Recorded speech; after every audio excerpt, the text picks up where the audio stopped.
For making the account on CESIM, go to CESIM.in in incognito mode. To enter incognito mode, you have to press Ctrl Shift and N button. So once you get into the incognito mode, go to this URL CESIM.in, click on the participant, and because this is the first time you are making an account, click here to register. Then you can enter your details as given in the Excel sheet provided. Okay, please make sure that you enter your bits email ID only. Do not enter any other email ID that is given to you. Then make any password that you can remember.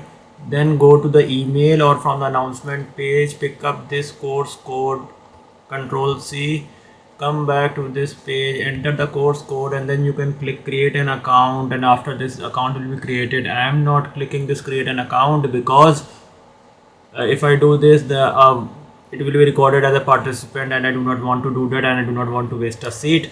So I hope this helps, and please don't make this error of using wrong email ID or writing any other name that is not in the bits record. If you use doctor in the bits record, add doctor. If you do not use bits in doctor in bits record, please do not do so. It creates a lot of mess at the end to tally which participant is whom. Okay, thank you for your time.